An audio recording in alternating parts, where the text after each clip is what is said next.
शिवजी तपस्या से लौटे तो माता पार्वती ने उनके सामने लड्डुओं का डिब्बा रखा। शिवजी ने बहुत चाव से वो लड्डू खाए। क्या बात है देवी पार्वती, आज ये मिठाई किस खुशी में? कोई आया था क्या? हाँ, मेरी बचपन की सहेली मालिनी आई थी। उसकी शादी तय हो गई है, इसलिए मिठाई और निमंत्रण पत्र लेकर आई थी। बहुत कह रही थी आने के लिए, कैसे करूं? वो तो बोल रही है कि विवाह की सारी रस्मों में शामिल रहूं। मेरे और आपके विवाह के समय वो विदाई तक मेरे साथ रही थी। उसने बहुत काम किया था मेरे विवाह में, बहुत साथ निभाया था हर रस्म के समय। मुझे बहुत प्यार करती है, वो बहुत मानती है। फिर तो तुम्हें अवश्य जाना चाहिए देवी पार्वती। मित्रता बहुत श्रेष्ठ होती है और एक सच्चा मित्र होना गर्व की बात है।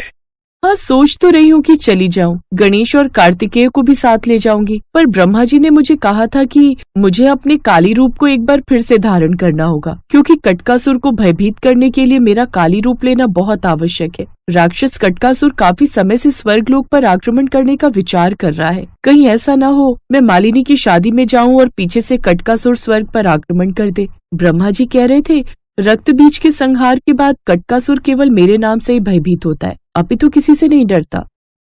हाँ, विचार तो मेरे मन में भी आ रहा था कि तुम अगर गईं तो पीछे से कटकासुर कोई परेशानी खड़ी ना कर दे। एक कार्य करते हैं, तुम विवाह में जाओ। अगर कटकासुर ने ऐसा कुछ किया तो मैं तुम्हें अंतर्मन की शक्ति से बुला लूंगा और तुम तुरंत आ जाना, ठीक है?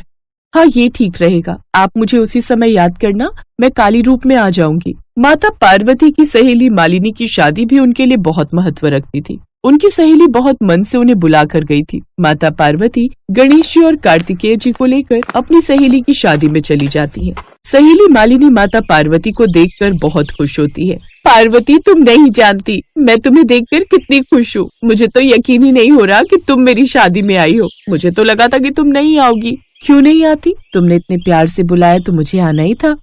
अब 3-4 दिन जाने का नाम मत लेना, मेरी विदाई के बाद ही जाना, ठीक है? गणेश कार्तिकेय भी साथ आए हैं। मैं सचमुच बहुत खुश हूँ। महादेव भी आ जाते, दोनों एक साथ नहीं आ सकते थे, वरना कैलाश अकेला हो जाता, इसलिए उन्होंने मुझे भेज दिया। चलो कोई बात नहीं, आओ पहले कुछ खा लो। हाँ हाँ, क्यों नहीं, चलो मैं तुम दोनों को लड्डू देती हूँ। वहाँ संगीत का आयोजन है, हम सब मस्ती करेंगे। इतने समय बाद माता पार्वती कैलाश पर्वत से कहीं घूमने निकली थी, और वो भी अपनी पक्की सहेली की शादी में। इधर कटकासुर को उसके गुप्तचर बता देते हैं कि माता पार्वती विवाह उत्सव में गई हैं, तो कटकासुर स्वर्ग पर आक्रमण करने की तैयारी करने लगता है। अब मुझे स्वर्ग पर आक्रमण करने से कोई नहीं रोक सकता, क्योंकि पार्वती जो काली का रूप धरती है वो तो कैलाश पर है ही नहीं। मैं इस मौके का फायदा उठा सकता हूँ और स्वर्ग को जीत सकता हूँ। कटकासुर स्वर्ग पर आक्रमण करने वाला है, ये बात शिवजी जान चुके थे, पर जैसे ही वो माता पार्वती को बुलाने का विचार मन में लाए, अचानक वो रुक गए। नहीं, मेरा मन नहीं कह रहा है कि मैं पार्वती को काली रूप धरने के लिए बुलाऊं। मुझे खुद ही कुछ करना होगा। शिवजी अभी विचार कर ही रहे थे कि तभी इंद्र आदि देवता उनके पास घबराए हुए आते हैं। त्राहिमाम, बचाओ प्रभु, माँ काली को बुलाओ। कटकासुर ने स्वर्ग पर आक्रमण कर दिया है। वो स्वर्ग के सभी देवी देवताओं को तंग कर रहा है। हमें माँ काली की आवश्यकता है। देवी पार्वती यहाँ नहीं है। क्या देवी पार्वती यहाँ नहीं है तो माँ काली कैसे हमारी रक्षा करेंगी? जब वो यहाँ है ही नहीं तो हमें कटकासुर के आतंक से कौन बचाएगा? महादेव, अब आपको ही कुछ करना होगा, वरना कटकासुर सभी देवताओं पर भारी पड़ जाएगा। कुछ कीजिए, अब आप ही कुछ कर सकते हैं। आप निश्चिंत रहिए, मेरे होते हुए आपको कुछ नहीं होगा। पर महादेव, कटकासुर केवल माँ काली से ही डरता है, वो हम सबसे नहीं डरता। मैं जानता हूँ कटकासुर केवल देवी काली से ही डरता है, इसीलिए मैं काली रूप लूंगा। कटकासुर देवी काली से डरता है तो अब उसका सामना देवी काली से ही होगा। प्रभु, देवी काली तो यहाँ है नहीं, फिर ये कैसे संभव है? क्या आप उन्हें बुला रहे हैं? उन्हें बुलाने में तो समय लगेगा। नहीं, मैं देवी पार्वती को नहीं बुलाऊंगा, मैं स्वयं काली बनूंगा। मैं काली रूप धारण करूंगा। आपकी जय हो प्रभु, आपकी सदा ही जय हो। सभी देवी देवता भगवान शिव की जय जयकार करने लगते हैं। शिव जी ने अपनी शक्ति को केंद्रित किया और माँ काली का विकराल रूप धारण किया। उनका ये रूप असीमित ऊर्जा, क्रोध और शक्ति का प्रतीक था। उन्होंने त्रिशूल उठाया और कटकासुर के खिलाफ युद्ध छेड़ दिया। तुमने तो कहा था कि पार्वती अपनी सहेली के विवाह में गई है, वो कैलाश पर नहीं है, तो फिर पार्वती ने काली रूप कैसे ले लिया? महाराज, हमारे गुप्तचरों ने तो हमें यही सूचना दी थी। मिथ्या सूचना दी थी। तुम सब जानते हो मैं काली का सामना नहीं कर सकता। काली रूप देखकर मुझे अपने पूर्वज याद आते हैं। मेरे पूर्वजों का संहार काली ने ही किया था। नहीं, मैं इससे युद्ध नहीं कर सकता। मुझे वापस लौटना होगा। क्यों कटकासुर, डर कर भाग रहा है? मेरा सामना नहीं करेगा। मैं जानती हूँ तू केवल मुझसे डरता है, फिर भी तू यहाँ आने की हिम्मत कैसे कर गया? क्षमा कर दो माँ काली, मुझे नहीं पता था कि आप यहाँ पर हो। अब मैं यहाँ कभी नहीं आऊंगा। मैं जा रहा हूँ। शिव जी को काली रूप में देखकर कटकासुर भयभीत हो गया और वहाँ से भाग गया। शिव जी वापस अपने रूप में आ गए। सभी देवता उन्हें धन्यवाद कहते हैं और शिव जी पर फूलों की वर्षा करते हैं। जब माता पार्वती को लौटने पर सारी बात पता चलती है तो वो भी बहुत खुश होती हैं। स्वामी, आपने स्वयं ही मेरा काली रूप धारण कर लिया। आप मुझे बुला लेते। देवी, मैंने अंतर्मन से देखा कि तुम विवाह का बहुत आनंद ले रही हो। बच्चे भी बहुत प्रसन्न हैं। इसलिए मैंने सोचा कि तुम्हें परेशान न करूं। कितने समय बाद तो तुम अपनी सहेलियों से मिली थीं। इसलिए मैंने स्वयं ही काली का रूप धारण कर लिया। अब कटकासुर स्वर्ग की तरफ देखेगा भी नहीं। मैंने उसे बहुत डरा दिया है। मैं बहुत खुश हूँ स्वामी। हमारा अर्धनारीश्वर रूप हमारे इसी प्रेम का प्रतीक है। देवी पार्वती और भगवान शिव एक दूसरे को देखकर मुस्कुरा देते हैं और सभी देवी देवता उनकी जय जयकार करते हैं। एक समय की बात है। श्रीपुर नाम के एक गांव में रामेश्वर नाम का एक ब्राह्मण अपनी माँ के साथ रहता था। वो दिन रात भगवान शिव की भक्ति किया करता था। शिव नाम का जाप सदैव उसके मुख पर रहता था। ओम नमः शिवाय, ओम नमः शिवाय, ओम नमः शिवाय। रामेश्वर बेटा, आज भी तूने मुझे नहीं उठाया। खुद ही उठकर घर के सारे काम कर लिए। खीर भी भोग लगा दी तूने तो। हाँ माँ, मैंने सोचा फटाफट से काम करके खीर बना लेता हूँ। शिवजी भी खीर के इंतजार में बैठे होंगे। ये लो, भोग की खीर खाकर बताओ कैसी बनी है। रामेश्वर बेटा, इस खीर को तू बचपन से शिव जी को खिलाता आ रहा है। जब तेरे बापू जिंदा थे तब वो प्रसाद की खीर खिलाते थे और उनके जाने के बाद तूने ये नियम बना लिया। तेरी खीर बहुत ही स्वादिष्ट बनती है बेटे, और मुझे पता है भगवान शिव भी तेरे हाथों की खीर खाने के इंतजार में रहते होंगे। तभी तो मैं सुबह जल्दी उठकर सबसे पहले खीर ही बनाता हूँ ताकि भगवान शिव को भोग लगा सकूं। रामेश्वर का नियम था रोजाना सुबह जल्दी उठकर घर के सारे काम निपटाना और फिर भगवान शिव के भोग के लिए खीर का प्रसाद बनाना। ये कार्य पहले उसके पिता करते थे और पिता के जाने के बाद शिव जी की सेवा और खीर भोग की पूरी जिम्मेदारी रामेश्वर ने उठा ली। रामेश्वर को विश्वास था कि भगवान शिव उसके द्वारा खिलाई गई खीर को रोजाना ही खाते हैं।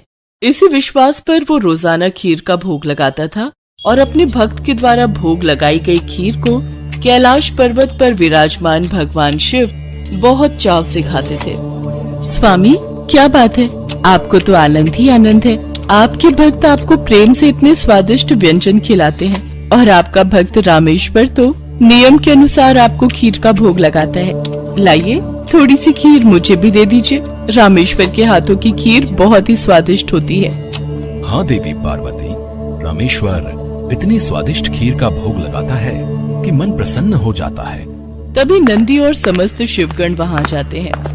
महादेव, ये लीजिए, हम भांग और धतूरा ले आए हैं। नंदी, अभी तो हम स्वादिष्ट खीर का आनंद ले रहे हैं। ऐसा करो, भांग और धतूरे को वहाँ छोटे पर्वत पर रख दो।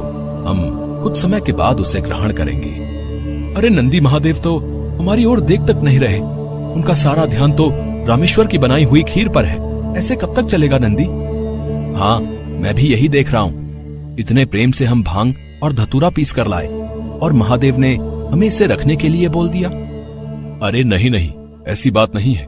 महादेव ने बोला है कि हम उसे वहां रख दें। वो कुछ देर बाद उसे ग्रहण करेंगे।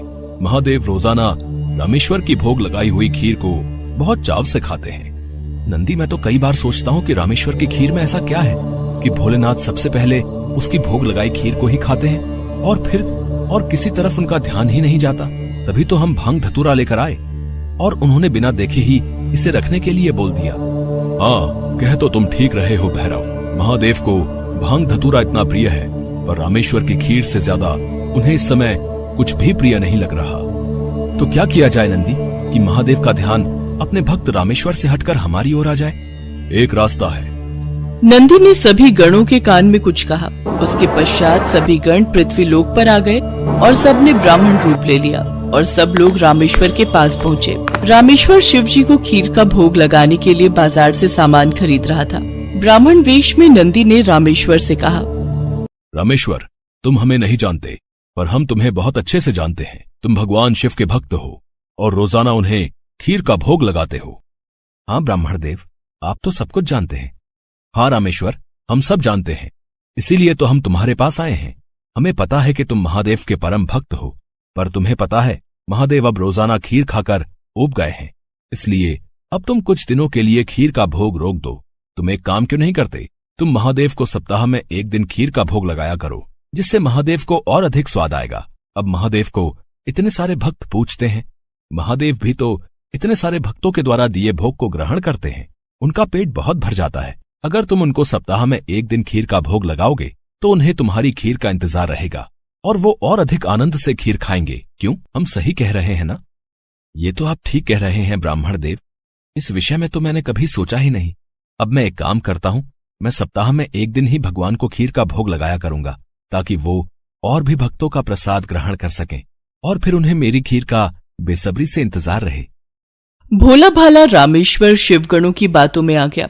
शिवगण खुशी खुशी कैलाश वापस लौट आए। अब शिव जी रोजाना रामेश्वर की खीर का इंतजार करने लगे कि कब रामेश्वर उन्हें भोग लगाए और कब वो खीर का भोग खाए। पर कुछ दिनों तक रामेश्वर ने खीर का भोग बनाया ही नहीं, तो शिव जी को खीर कहाँ से मिलती। अब सप्ताह में एक दिन रामेश्वर ने खीर का भोग लगा दिया तो शिव जी ने खीर खा ली। फिर उसके बाद कुछ दिन और खीर नहीं मिली तो भगवान शिव सोच में पड़ गए। उन्होंने अपने नेत्र बंद किए और उन्हें सारी सच्चाई पता लग गई और भगवान शिव को गुस्सा आ गया। शिव जी को गुस्से में आया देख सभी गण उनके समक्ष हाथ जोड़कर खड़े हो गए। नंदी, श्रृंगी, वीरभद्र, भैरव, तुम सभी गण जानते भी हो कि तुमने क्या किया है। मेरे भक्त रामेश्वर के द्वारा भोग में अर्पित की गई खीर मुझे कितनी प्रिय है और तुमने उसे खीर का भोग रोजाना लगाने के लिए मना कर दिया। महादेव, हमें क्षमा कर दीजिए, हमसे भूल हो गई। महादेव, जब हम आपको खीर खाता हुआ देखते थे तो हम यही सोचते थे कि आप हमारी ओर ध्यान नहीं दे रहे हैं। अच्छा, तो ये कारण है, पर तुम सब ये नहीं जानते कि मेरा प्रेम अपने सभी भक्तों पर एक समान है। मैं भला तुम्हें कैसे भूल सकता हूँ? तुम तो मेरे हृदय में वास करते हो। तुम सब तो मेरी ही शक्तियों द्वारा उत्पन्न हुए हो। संसार में मेरा प्रत्येक भक्त मुझे एक समान प्रिय है और प्रत्येक भक्त के हृदय में मैं ही विद्यमान हूँ, इसलिए मेरा प्रेम कभी भी कम या ज्यादा नहीं हो सकता। माता पिता के लिए तो उनके सभी बच्चों में प्रेम एक समान होता है, फिर तुम ये भूल कैसे सकते हो? भगवान शिव की बातें सुनकर सभी शिवगण समझ गए कि उन्होंने कितनी बड़ी भूल कर दी। सचमुच महादेव का प्रेम तो अपने सभी भक्तों के लिए एक समान रहता है। इसके बाद सभी शिवगण फिर से एक बार रामेश्वर के पास गए। रामेश्वर, हमें भगवान शिव का संदेशा आया है। वो कह रहे थे कि तुम्हारी खीर इतनी स्वादिष्ट होती है कि वो सप्ताह भर की प्रतीक्षा नहीं कर सकते। सप्ताह में एक दिन भोग से उनका मन ही नहीं भरता, इसलिए उनकी आज्ञा है कि तुम रोजाना ही उन्हें खीर का भोग लगाया करो। आप सच कह रहे हैं ब्राह्मण देव? भगवान शंकर को मेरे हाथों की बनी खीर इतनी प्रिय है? ठीक है, फिर मैं रोजाना उन्हें खीर का भोग लगाऊंगा। ये सुनकर रामेश्वर बहुत खुश हुआ।